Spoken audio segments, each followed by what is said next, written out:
Et bonjour à vous, j'espère que vous allez bien. On se retrouve aujourd'hui pour une nouvelle vidéo sur le fameux raccourcisseur de lien dont je vous avais parlé dans la précédente. Alors je dis la précédente vidéo, mais je ne sais pas si elles sortiront tout de suite l'une après l'autre, on verra bien.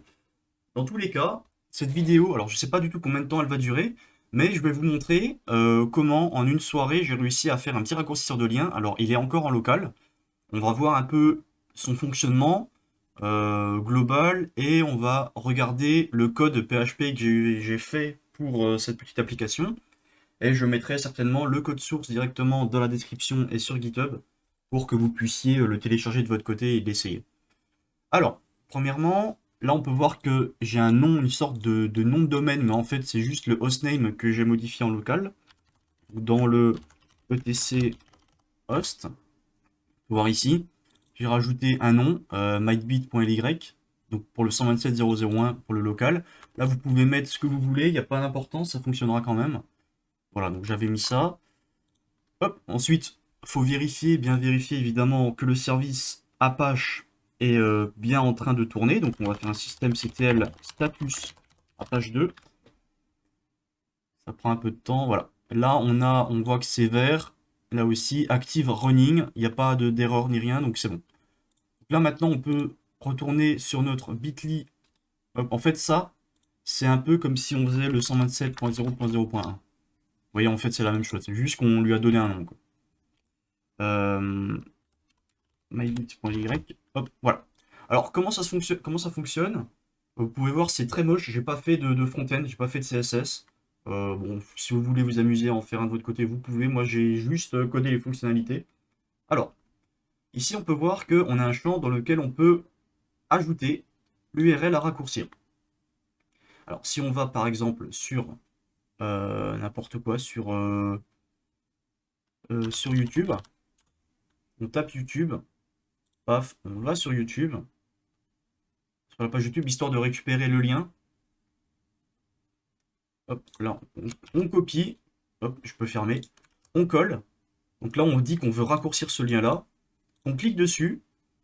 Là, ça met que notre lien raccourci a bien été généré et ça nous renvoie un lien raccourci.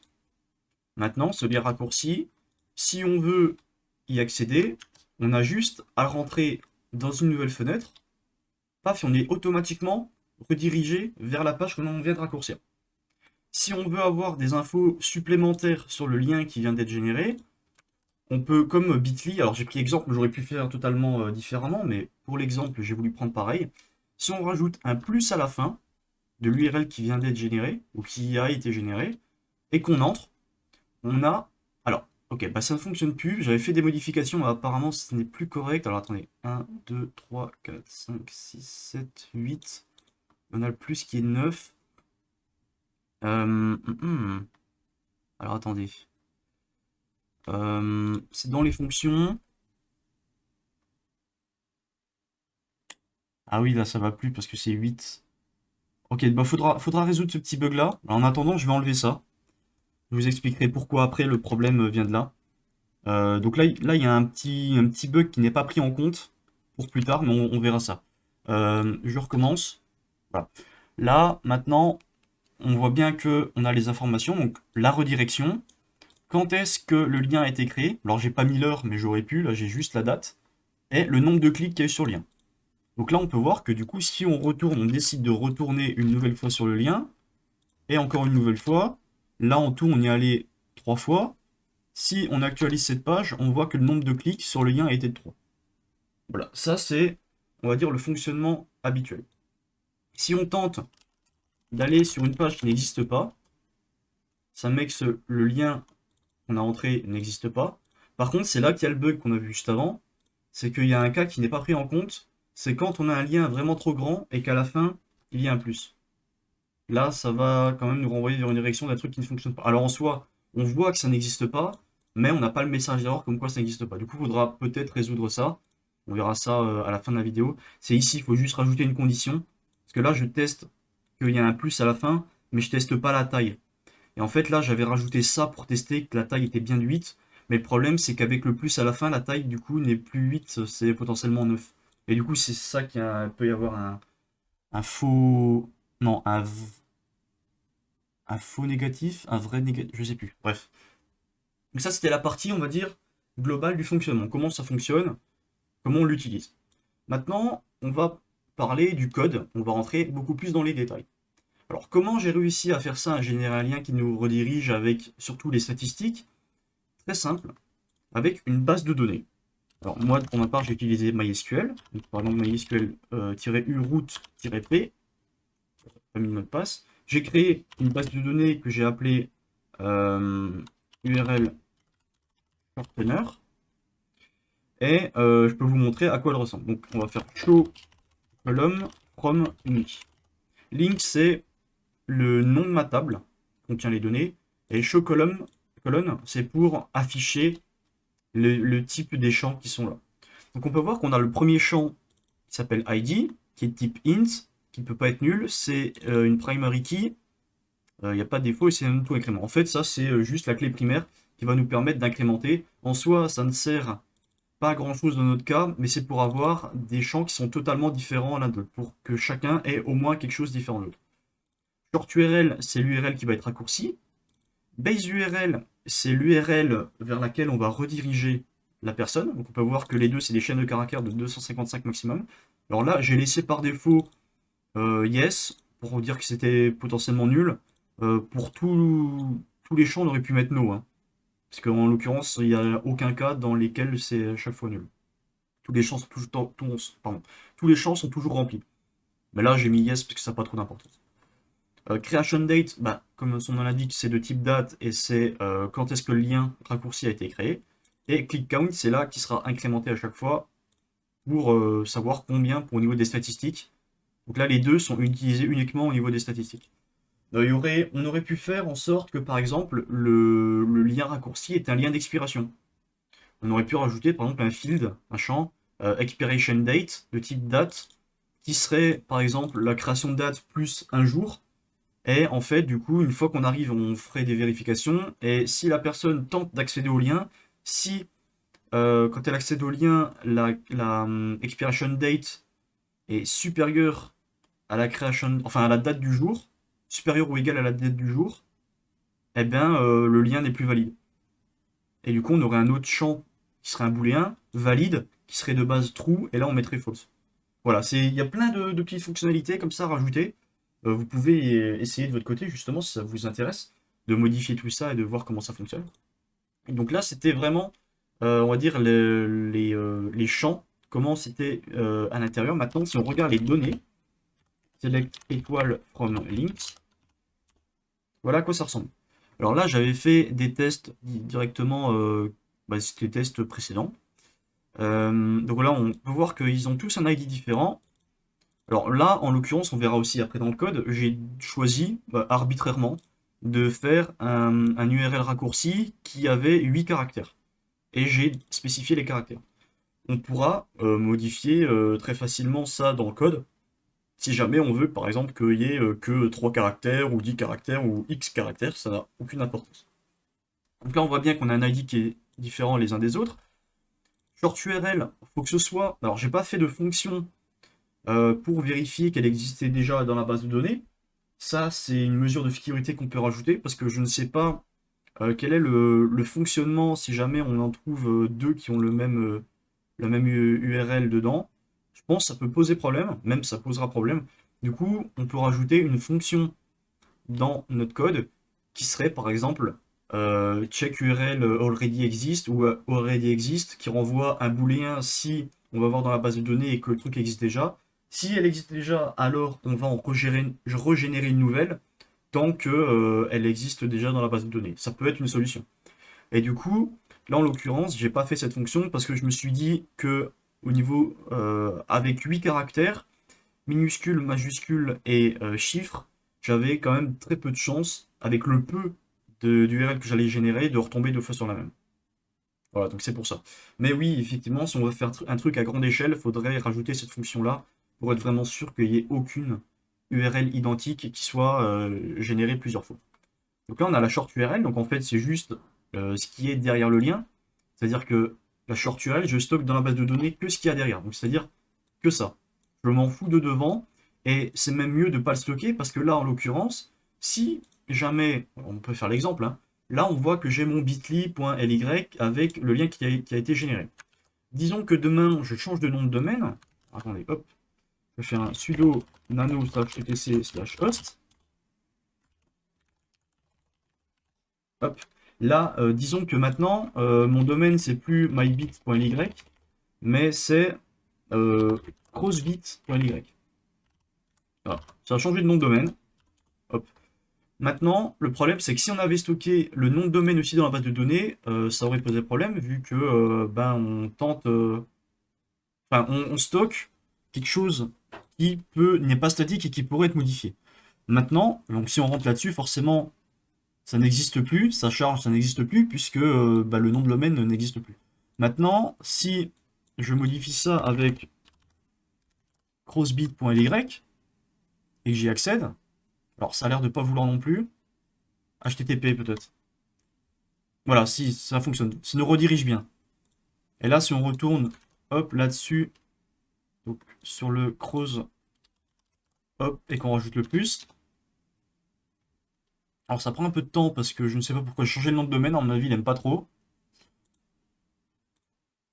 Voilà, on peut voir que ça a bien été mis à jour et qu'on a repris les données précédentes. C'est-à-dire que là, si on stocke uniquement ça dans la base de données, ça nous évite de devoir à chaque fois tout faire des updates pour modifier si jamais on change le nom de domaine. Donc voilà, ça c'est aussi important. Hop. Donc là, on peut voir que du coup, on a le lien vers lequel ça redirige. Là, c'est des liens que j'avais créés précédemment et on peut voir que si jamais je prends le truc PHP, ça fonctionne également. Ceux qui ont été générés précédemment fonctionnent également. Bon, je sais pas à chaque fois pourquoi ça prend un peu de temps. Le temps peut-être que les pages se mettent en cache, je sais pas trop. Là, voilà, on peut voir qu'on est bien redirigé vers le manuel PHP et que crossbit.ly et qu'on peut avoir également les stats qui fonctionnent aussi avec. Le nombre de clics 4, ça a été créé le 27. Voilà. Donc là, on peut voir du coup la date de création et on peut voir le nombre de clics sur le lien qui est incrémenté à chaque fois qu'on accède.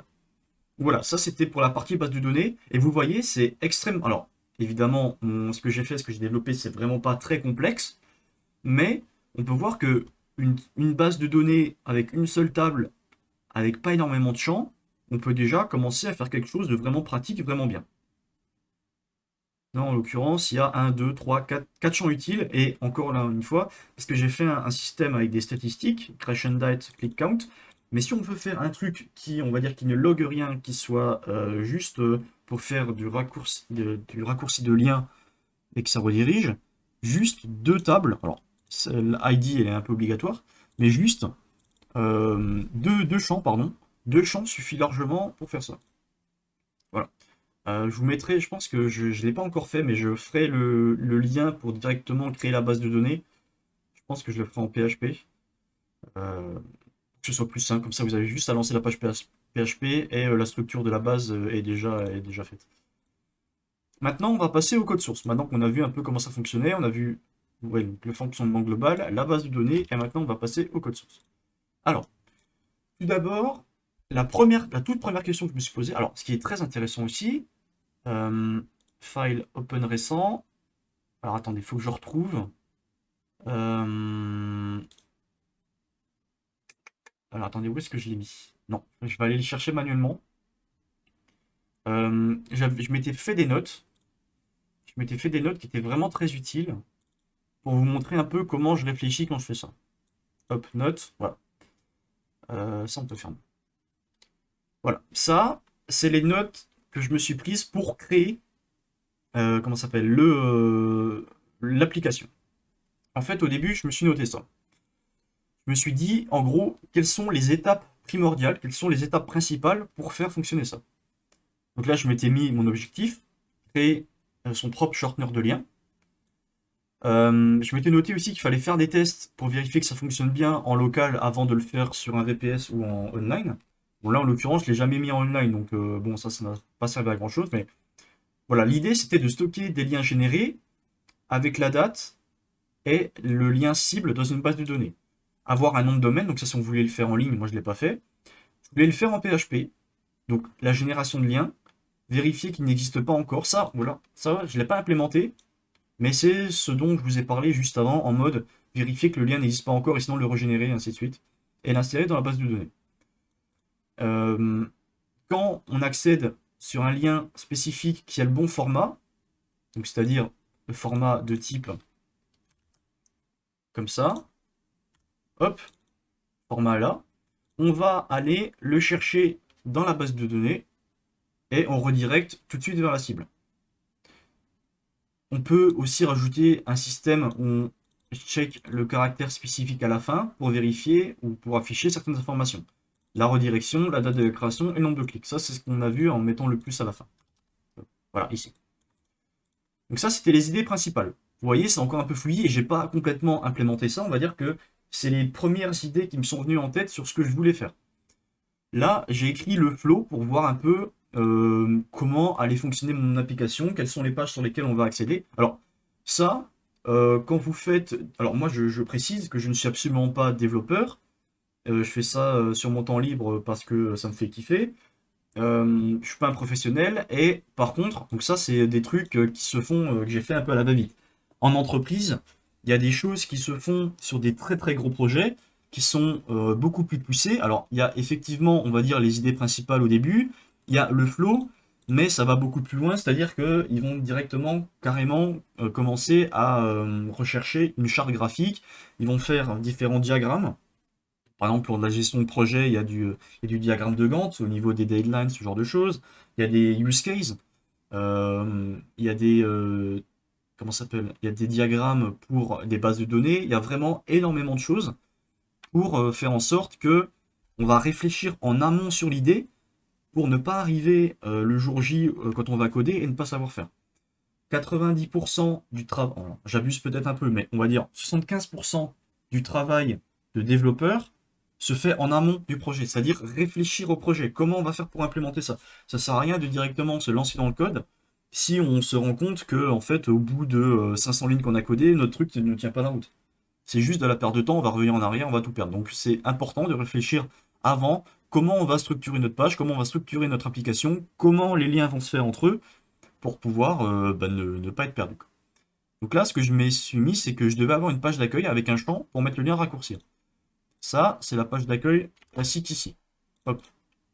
Ensuite, je m'étais noté quoi? J'ai mis quand on clique sur le bouton pour valider, donc c'est-à-dire le shorten là, pour raccourcir, on va faire appel à une page PHP qui va générer un lien aléatoire. Donc ça doit être la même base de l'URL, mais la suite qui est aléatoire. Donc là, ici. Donc là, j'ai mis mylink, mais c'est un exemple, ça aurait pu être n'importe quel nom de domaine. Donc appel à une page PHP qui va générer un lien aléatoire. En fait, voilà, ce que j'ai fait, c'est que ça appelle exactement la même page PHP. On verra ça dans le code après. On va également enregistrer dans la base de données le lien de base, la date de création et le lien généré. Donc ça, c'est ce qu'on a fait aussi. Quand on va ensuite utiliser le lien généré pour aller sur le site désiré, on va vérifier la forme de l'URL. On verra ça après dans le code, toutes les fonctions là font ça. On va aller check dans la base de données si l'URL correspond à quelque chose qui existe et du coup on va rediriger. Voilà, si le lien existe, on redirect, sinon on affiche un message d'erreur.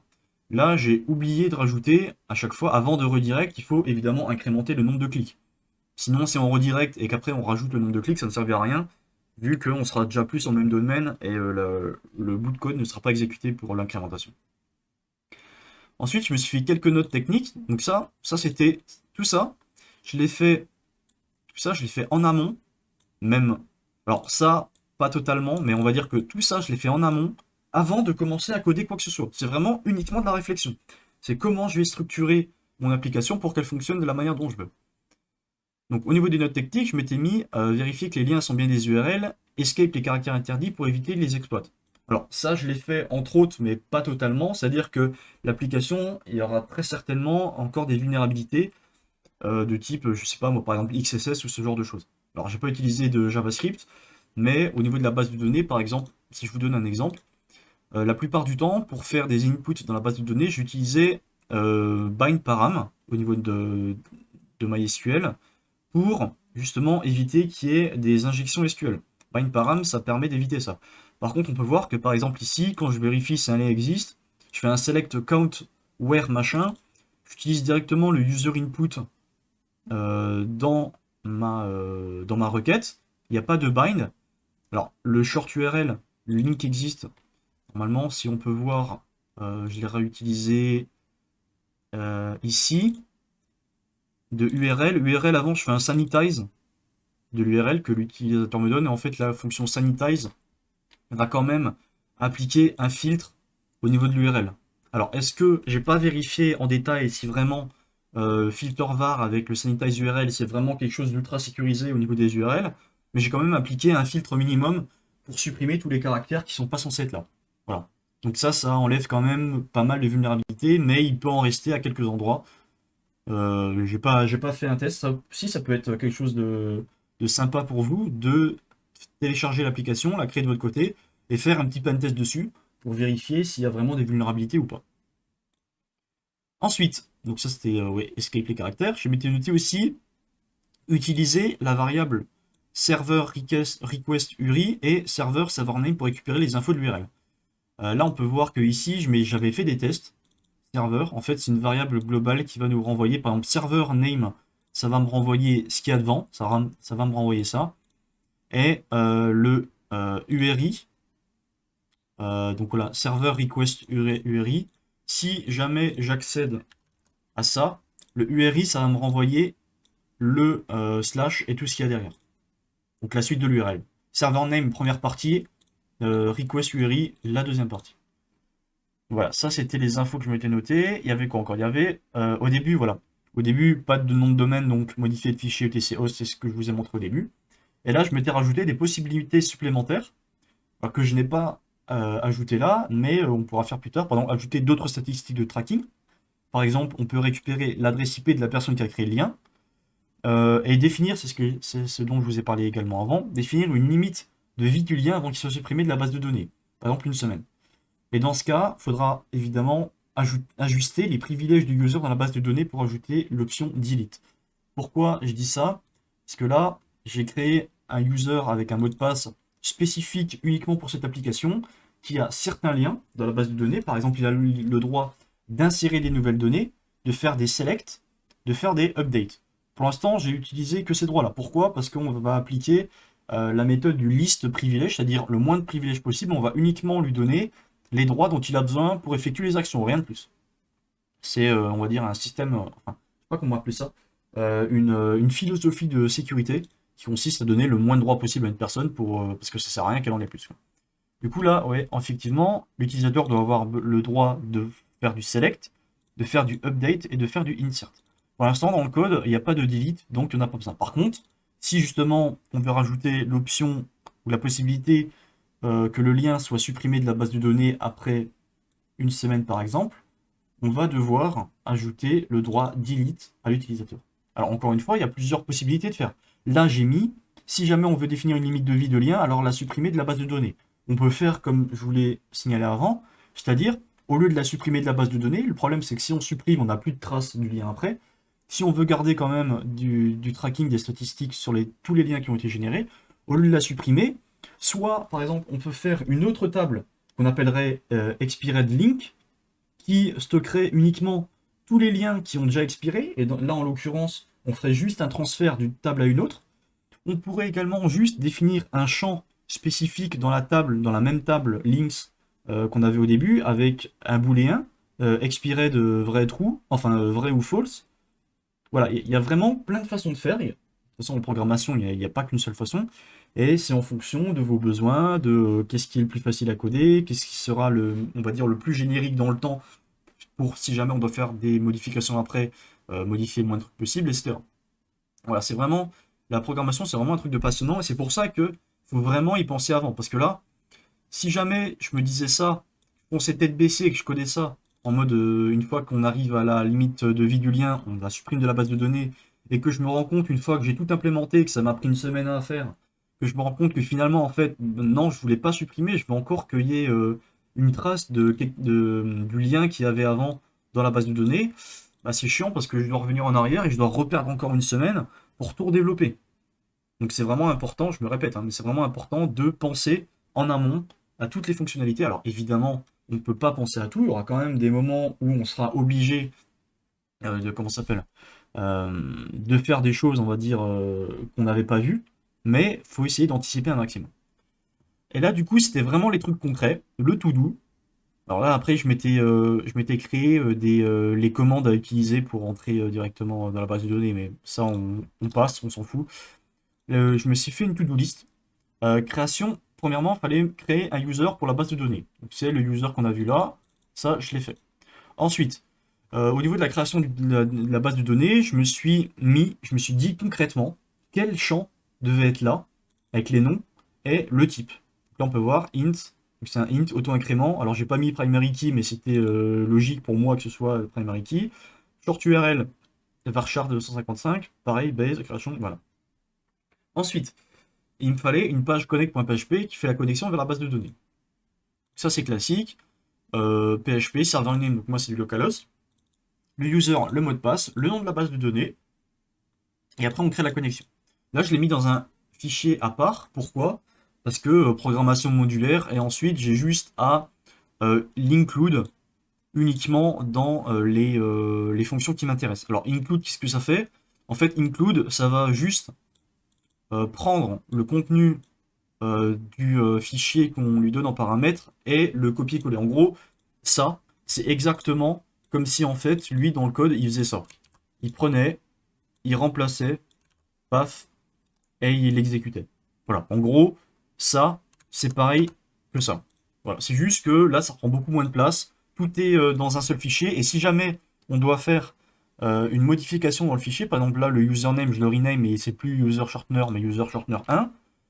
Si jamais j'avais fait des copier-coller dégueulasses partout comme ça, donc il y a, en l'occurrence, il y est là, il y est là, il y est où encore? Il y est dans un autre, il y est là aussi. En gros, si j'avais fait un truc comme ça, bon là en l'occurrence, ça va encore, parce que j'en ai que 3. Mais si j'ai du code avec plusieurs centaines ou voire milliers de lignes, pardon, et que je dois modifier les informations absolument partout, genre là, puis là, puis là, et en fait je me rends compte, ah merde, en fait j'utilise encore dans un autre endroit, dans un autre lien, bon ce serait le bordel, c'est pas possible. Alors que là, j'ai juste à le modifier à un seul endroit ici, et ça prend, c'est pris en compte absolument partout. Voilà, ça c'est important. Programmation modulaire. Ensuite, donc ça c'est connect.php, c'est le truc classique. Dans les notes, je m'étais mis aussi une page fonction.php qui contient toutes les fonctions de recherche, update, ajout dans la base de données et vérification des URL. Ça pareil, je me suis dit, je vais faire de la programmation modulaire et c'est une page qui s'appelle fonction.php qui porte bien son nom. Et en gros, on peut voir qu'il n'y a aucun code, enfin, il y a du code, mais elles sont que dans des fonctions. Il n'y a que des fonctions qui sont appelées ici, enfin qui sont définies ici. Voilà, c'est une sorte de base de données de fonctions, on peut appeler ça comme ça, on peut voir ça comme ça. Voilà. Ensuite, une page index.php qui vérifie l'URL. Donc là, on va dire, c'est la page principale. C'est comme si c'était notre main. Donc là, comme on a vu avant, je vais include fonction.php dans cette page. C'est-à-dire qu'en gros, je vais copier le contenu de ça là-dedans. C'est-à-dire que ici, depuis cette page, j'aurai accès à toutes les fonctions que j'ai définies ici. Ça permet encore une fois de pas d'avoir qu'un seul bloc de 50 lignes au lieu d'avoir 150 lignes, quoi. Surtout que en fait là, en l'occurrence, ça sert à rien d'avoir toutes les fonctions dans le index.php puisque on peut y accéder via là. Oups, alors attendez. Voilà, page qui vérifie l'URL. Alors dans cette ensuite, j'ai découpé ce que cette page index.php allait contenir. Donc là, j'ai déjà commencé à faire de l'algorithmie, c'est-à-dire que j'ai fait si machin alors bidule, si machin alors si machin bidule. Voilà. Vous comprenez un peu, j'ai commencé à rentrer, on va dire, un peu plus dans les détails techniques, mais sans non plus commencer à coder. C'est vraiment que de l'algo, pour avoir un peu plus une idée de comment ça allait se passer. Alors, si on accède à l'URL de base du site, alors on doit afficher la page d'accueil de base. C'est-à-dire que si on accède à la page de, enfin, juste l'URL de base, qui est juste mon nom de domaine, alors on doit afficher la page d'accueil qui est, bon, en l'occurrence, pour raccourcir un lien. Ensuite, si par contre l'URL comporte l'URL de base, donc c'est-à-dire ça, plus quelque chose qui est en slash avec des caractères derrière, on va chercher dans la base de données si cette URL raccourci existe, ainsi que le lien de redirection. Donc par exemple, si j'ai un 1, 2, 3, 4, 5, 6, 7, 8, paf, Voilà, en l'occurrence, on peut voir qu'il y a encore un bug, donc il faudrait rajouter encore une condition. Quelque part, j'imagine link existe. Je sais pas trop où ça se fait. Euh, Ça doit être ici. Il y a un truc qui se fait mal ici. Bon, bref. Vous voyez, c'est pas encore exactement à la perfection. Il y a encore plein de bugs à plein d'endroits, mais c'était vraiment pour vous montrer la base de comment j'ai développé ça. Euh, voilà, donc on va chercher la base de données. Cette URL raccourci existe et le lien de redirection. Alors, si en fait l'URL n'existe pas, on redirecte vers error.php et ça affiche un message d'erreur. Alors ça, je ne l'ai pas fait. Ça, j'ai juste mis un else dedans, error, the link doesn't exist, machin vidéo. J'aurais pu faire une redirection vers un error.php ou un 404.php ou quelque chose comme ça. Bon, là, en l'occurrence, j'ai pas exactement suivi ce que j'avais mis, mais c'est pas trop grave, j'ai fait d'une façon différente qui fonctionne également. Par contre, si l'URL existe dans la base de données, alors on incrémente de 1 l'entier dans la base de données qui correspond à la bonne ligne et on redirige vers le lien correspondant. Classique. Si par contre l'URL de base, si on a l'URL de base plus ça, plus un caractère spécial à la fin, donc nous en l'occurrence c'est le plus, alors on va appeler la page stat.php qui va aller chercher les informations dans la base de données et les afficher. Là aussi, encore une fois, j'ai pas créé de stat.php, j'ai tout fait dans l'index. Encore une fois, j'aurais pu redirect vers une autre page. Je trouvais que c'était beaucoup plus simple de le faire directement tout dans le index.php plutôt que créer 15 milliards de pages différentes. Donc là, on a les choses principales. Ah oui, et à la fin, donc là, c'est vraiment tout à la fin que j'ai rajouté ça. Je me suis dit, en fait, le problème, c'est que, par exemple, si jamais on accède à un lien qui est comme ça, si on tente d'accéder à ça de base, dans la configuration de base, si on tente d'accéder à ça, en fait, qu'est-ce que ça veut dire? Ça veut dire que sur le domaine crossbit.ly, on veut accéder à la page qui a ce nom-là. Et du coup, ça, si on entre, bon là en l'occurrence, moi ça me met que ça n'existe pas parce que j'ai fait en sorte que ça affiche ça, mais de base, si on accède à ça, ça va mettre que la page n'existe pas, puisque on devrait, pour accéder à cette page, normalement on doit avoir quelque chose, par exemple ici, qui serait machin.php. Or, en l'occurrence, c'est pas possible de deviner à l'avance ce que l'utilisateur va mettre, puisqu'on va générer des liens aléatoirement au niveau de la base de données qu'on va ajouter après. Par exemple, quand on fait générer URI. URI, en fait, je ne sais pas si je suis très clair, j'ai un peu de mal à m'exprimer. En fait, là, ça, ils sont tous différents. Du coup, en fait, il faut un moyen pour qu'on réussisse à connaître ça à l'avance. Sauf que c'est pas possible. Et du coup, en fait, la solution, c'est de rajouter dans le fichier htaccess une redirection vers la racine, une redirection vers notre index.php. Et pourquoi ça fonctionne? Parce que c'est-à-dire que maintenant, quand j'accède à ça, il va me dire en fait, non, toi tu veux pas accéder à ça. Tu veux accéder à l'index.php. Donc on va être redirigé vers l'index.php, mais on garde en mémoire l'URI que l'utilisateur avait mis avant. C'est-à-dire qu'on va être redirigé vers le index.php, mais on garde en mémoire ça. En fait, là, ce qui se passe concrètement quand j'appuie sur Entrée, c'est que crossbit.ly, le fichier htaccess, donc en fait il ressemble à ça. On lui dit que peu importe l'URI que tu rentres, si ça ne commence pas par le /index.php, alors tu redirectes vers le index.php. Et en fait, ça, qu'est-ce que c'est? En fait, c'est exactement ça. En fait, ça, c'est la même chose. Ça veut dire que quand j'ai rentré, quand j'ai rentré ça, c'est pareil que si j'avais rentré ça avec la data d'URL qui est égale à ça. Je ne sais pas si c'est vraiment très clair, c'est un peu compliqué à comprendre, mais c'est-à-dire qu'en fait, ça nous redirige vers le index.php, donc en fait, ça nous redirige vers cette page-là, entre guillemets notre main. On va garder en mémoire ce que l'utilisateur avait mis dans l'URL, donc là en l'occurrence, en fait, request URI, ça va être égal à ça, et ensuite, on va pouvoir faire nos fonctions, notre programme. Là, du coup, l'URL que l'utilisateur a rentré, c'est l'URI, c'est tout ça. C'est le slash, le truc long. Donc on va rentrer if sanitize machin. Donc là on rentre pas dans le if là, donc on va rentrer obligatoirement dans le else. On va check l'URL. Est-ce que c'est le bon format? Donc là on va en fait le sub str1 C'est-à-dire qu'on va enlever ce qu'il y a ça. On va juste vérifier est-ce que ça c'est le bon lien. Oui, non.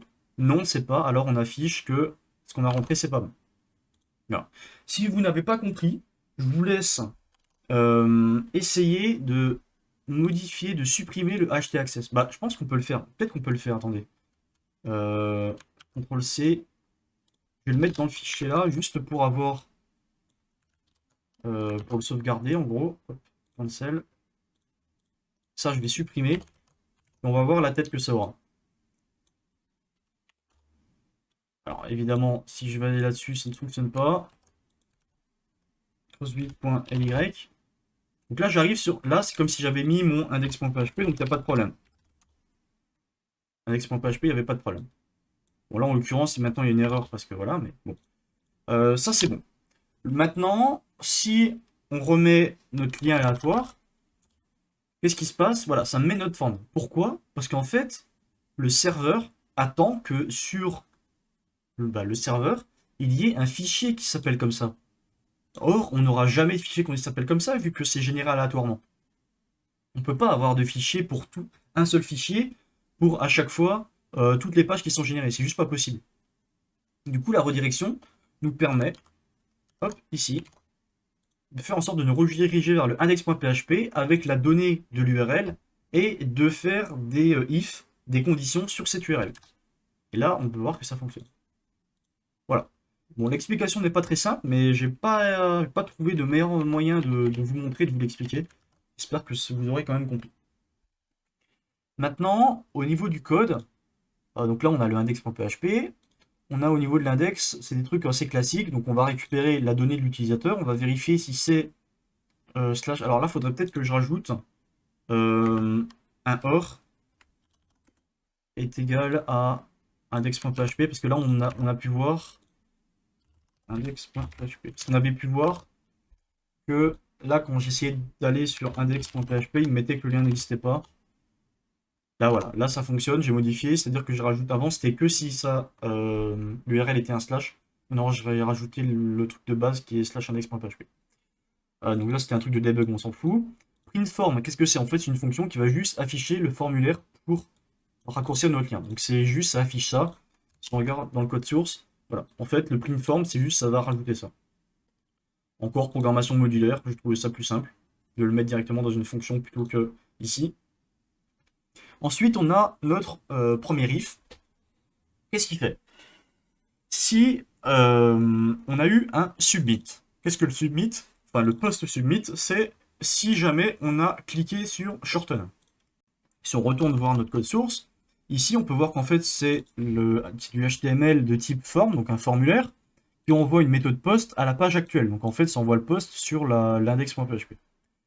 Avec un type de texte qui a comme nom base URL et un type submit qui est en fait le bouton et qui va faire en sorte d'envoyer le formulaire.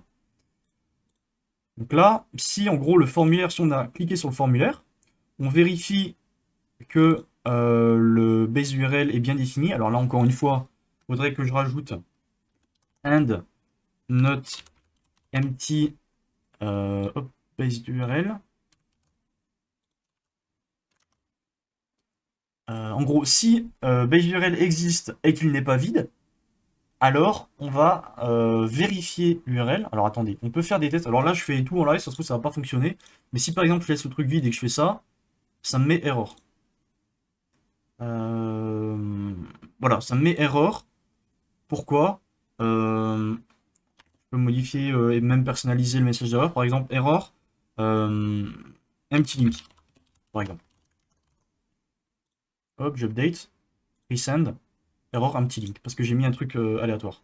Si je mets test, je rentre, ça me met l'URL que vous avez rentré n'est pas valide. Pourquoi? Parce qu'ensuite on passe dans le if verify URL. Donc si on a cliqué sur submit et que ce n'est pas vide et que le truc existe, alors on va vérifier l'URL. Vérifier l'URL, c'est évidemment encore une fonction sur laquelle j'ai appliqué une regex qui correspond en fait à une URL classique. C'est-à-dire que en fait, si l'utilisateur ne rentre pas une URL, bah, ça me met que l'URL rentrée n'est pas valide. Il faut que ce soit quelque chose de type HTTP ou HTTPS, avec un nom, machin, un nom de domaine et tout. Voilà, donc ça, c'est une règle que j'ai trouvée sur Internet. Je l'ai pas faite moi-même. Et du coup, ça return vrai ou false en fonction de si ça a trouvé, si l'URL est de bon format ou pas. Une fois qu'on trouve que l'URL est de bon format, alors si évidemment c'est de bon format, on rentre dans le if, sinon on va afficher l'URL que vous avez rentré n'est pas valide. Une fois qu'on est rentré dedans, on dit que l'URL de base, alors on va sanitize et on récupère la donnée. On dit que l'URL raccourci, en fait c'est une URL qu'on va générer, generate URI. Generate URI, c'est une fonction qui est assez simple. On a spécifié le nombre, enfin les caractères qui étaient autorisés, donc minuscules, majuscules et chiffres. Et ensuite, on va juste retourner str shuffle, c'est-à-dire qu'on va mélanger cette chaîne de caractères, on va la mélanger. Donc ça veut dire que maintenant il y aura un ordre aléatoire, peut-être que le G majuscule sera en premier, machin, ainsi de suite. On va mélanger toute cette chaîne, et substr, c'est qu'on va retirer 8 caractères. Donc du caractère 0 au caractère 8, on va le retourner. Donc là, en l'occurrence, c'est ici. Si maintenant on veut ne plus avoir des liens raccourcis de 8 caractères comme là, mais par exemple de 6, on aura juste à modifier 8 ici en mettant 6. Alors, il n'y aura pas que là à modifier, il y aura par exemple ici aussi, de 8, il faudra mettre 6.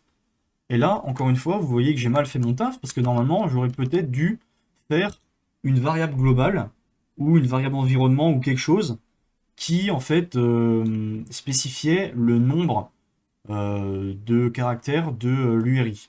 Comme ça, j'aurais évité de le modifier là et là, j'aurais eu une seule globale, une seule variable à modifier, ça aurait modifié aux deux endroits en même temps. Bon, là, en l'occurrence, on n'en a que deux, donc c'est pas trop important, mais si on fait vraiment quelque chose de générique, il faut faire en sorte de bien faire les choses. Voilà, donc là, générer URI, en fait, ça va juste me renvoyer un truc aléatoire qui a cette tête-là. Et ensuite, qu'est-ce qu'on va faire dans notre main? Enfin, dans le main, dans le index.php. Une fois que tout ça c'est bon, on va l'insérer dans la base de données. Insert database, c'est encore une autre fonction, du coup qui va include le connect.php pour pouvoir se connecter à la base de données. Et qu'est-ce qu'on va faire? On va créer une date, en fait c'est la date d'aujourd'hui dans un certain type de format, c'est un format qui est reconnu directement par MySQL. On va commencer, on va préparer notre query, notre request, donc insert, on va insérer dans la table link.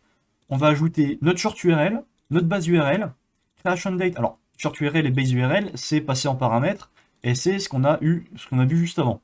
C'est-à-dire que ce que l'utilisateur a rentré est la valeur qu'on a générée aléatoirement. On va rentrer ça dans la base de données avec la date de création qu'on vient de générer, donc la date du jour, et le click count. Et on va donner les valeurs spécifiques. Alors ici, vous pouvez vous demander pourquoi je n'ai pas rajouté le champ ID. Parce qu'en fait, avec PHP et MySQL, le champ ID, comme je l'ai mis en étant de l'auto-incrément et primary key, j'ai pas besoin de m'en soucier. Il sera incrémenté automatiquement tout seul, comme un grand, sans que j'ai besoin d'intervenir. Donc là, j'ai pas besoin de le spécifier. Pareil, ici, donc là, on a trois valeurs que je vais devoir rentrer, donc le short URL, base URL et creation date. Click count, je l'ai mis en default. Pourquoi? Parce qu'encore une fois, dans la base de données, quand j'avais créé, j'ai dit que la valeur par défaut, c'était 0. C'est-à-dire que si je lui donne pas de valeur, il mettra 0 par lui-même. En l'occurrence, à chaque fois qu'on crée un nouveau lien, personne n'a encore cliqué dessus, du coup, on laisse à default. Ensuite, je pagne les param. SSS, ça veut dire qu'en fait, le premier comment s'appelle, premier champ, ce sera de type string. Du coup, je lui passe string de short URL. Ouais, string de short URL qui est en fait le truc aléatoire. Je lui passe ensuite le base URL et la creation date. Et tout ce qu'on a créé, c'est des strings. Du coup, il y a 3 strings. Et ensuite, on exécute. Alors j'ai mis un if execute, ça veut dire que ça va renvoyer vrai si ça a bien exécuté, et false si ça ne s'est pas exécuté. Du coup, si on n'a pas réussi à l'insérer dans une base de données, enfin dans la base de données, on aura un message d'erreur. Et si c'est le cas, si ça a bien été fait, alors ça va afficher du coup, votre lien raccourci a bien été généré et on donne le lien. Ici, on peut voir que je réutilise server name pour que ce soit quelque chose de générique et que du coup, si par exemple je fais ça, hop, shorten, ça va directement en fait récolter, ça va récupérer notre nom de domaine. Du coup, ce qui veut dire que si je le change, ben ici ça changera également aussi. Voilà. Et le short URL, on remet exactement ce qu'on avait généré avant. Donc ça, c'est le truc classique. Maintenant, donc là, voilà. Maintenant, si on se dit que on n'accède pas à à l'URL de base, le .php, mais qu'on accède à quelque chose de type comme ça. Hop. Qu'est-ce qui se passe? Donc on ne passe pas dans le premier if, parce que l'URI n'est pas soit un slash, soit slash index.php, c'est quelque chose de ce type comme ça, ou un truc aléatoire, dont on sait pas, dont on connaît pas l'existence. Du coup, on rentre dans le else. Là, d'abord, on fait un sanitize URL pour enlever tous les caractères spéciaux si quelqu'un veut faire une injection ou quoi que ce soit. Et on va également enlever le premier caractère parce que l'URI de base, c'est avec ça. Nous, on veut récolter que ce qu'il y a derrière. Donc, premièrement, donc là, on l'a sanitize, normalement, on devrait être good. Ensuite, on va appeler la fonction checkFormat sur l'URL qu'on a eu. Donc en fait, quand je mets URL, c'est uniquement ce qu'il y a derrière, c'est uniquement ça. On va appeler la fonction checkFormat. CheckFormat, qu'est-ce que c'est? Ça va vérifier. Alors là, on resanitize, mais je crois que je l'ai fait en trop parce qu'il n'y a pas besoin vu qu'on l'a déjà sanitize avant, mais bref, c'est pas grave. On va return vrai si la taille de l'URI est égale à 8, et sinon on retourne false. Donc là, en l'occurrence, il y en a bien 8, donc là, ça va return vrai. Si il y en a bien 8, on continue.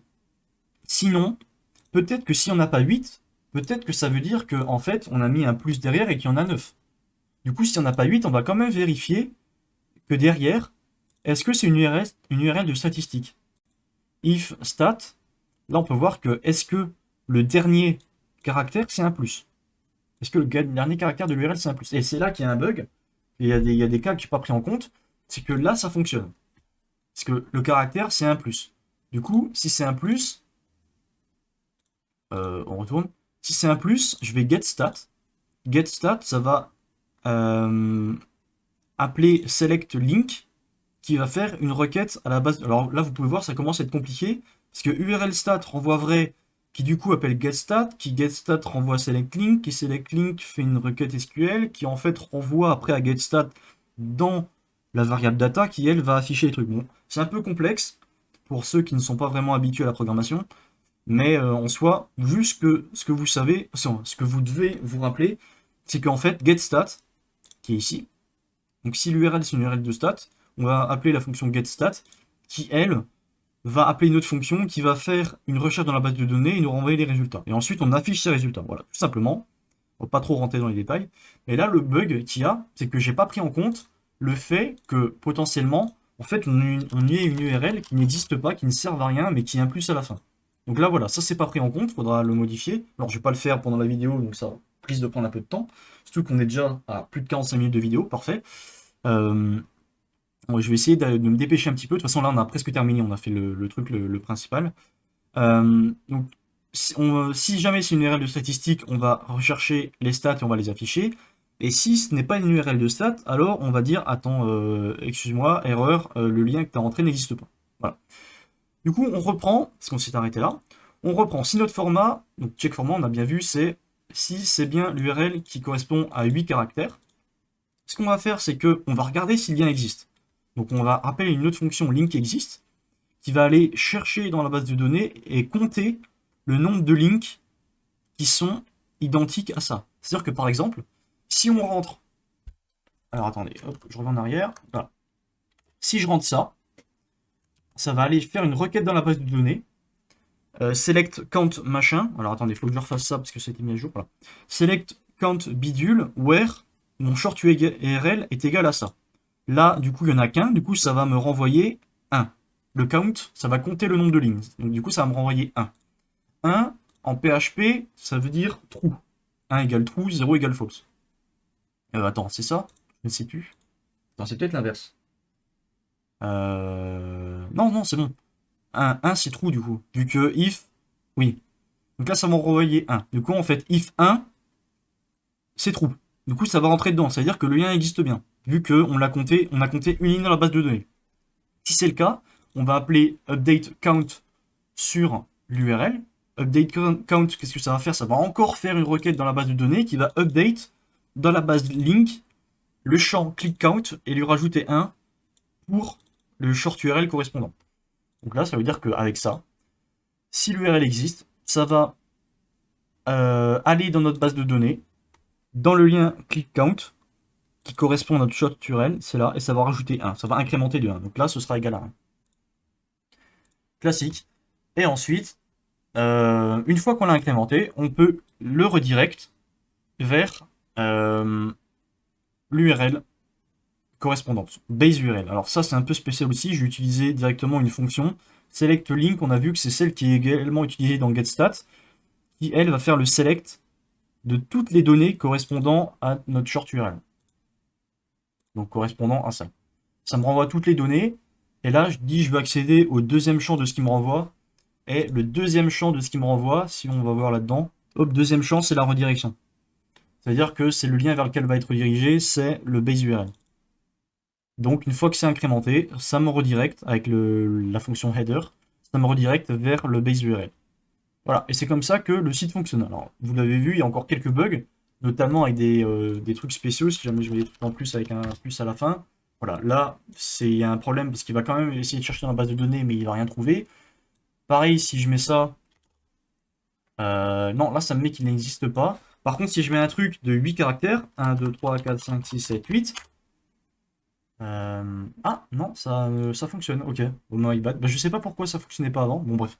Donc, vous voyez, encore quelques bugs. Du coup, je vous mettrai le lien directement dans la description qui renverra à mon GitHub avec toutes les... comment ça s'appelle tous les fichiers dessus. Ah oui, petit détail aussi, pour le htaccess, j'ai oublié de le préciser, mais juste le htaccess ne fonctionne pas, il faut aussi modifier directement la configuration dans Apache. C'est-à-dire que on va devoir aller dans cd/etc/apache2 site enabled. Alors moi c'est la configuration de base default. Attendez, cd voilà, moi c'est default.conf nano hop, et en fait il faut rajouter. Alors, normalement si vous avez un truc de base vous aurez ça avec un virtualhost sur le port 80 classique. Il faut rajouter les lignes correspondantes. Donc là directory, c'est là où notre site web est stocké. Donc là, vous pouvez le voir que moi, je suis dans HTML, donc /var /3w c'est HTML. C'est le directory de base pour les sites web au niveau d'Apache.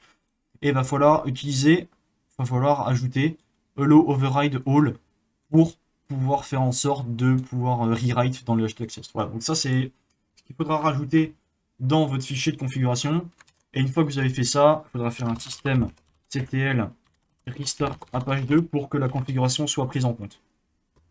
Vous pouvez refaire un status derrière pour vérifier que ça s'est bien relancé et voilà pour que ce soit pris en compte. Voilà, donc cette vidéo aurait été vraiment très longue, je n'ai plus de voix, je commence à avoir mal à la gorge, mais c'était pour la bonne cause. N'hésitez pas si vous voulez plus de vidéos comme ça quand j'aurai des petits projets pour vous expliquer comment j'ai fait en sorte de faire telle ou telle chose. N'hésitez pas à laisser un pouce bleu si la vidéo vous a plu, à vous abonner pour être au courant des prochaines vidéos. Et on se dit à la prochaine. Allez, bye bye.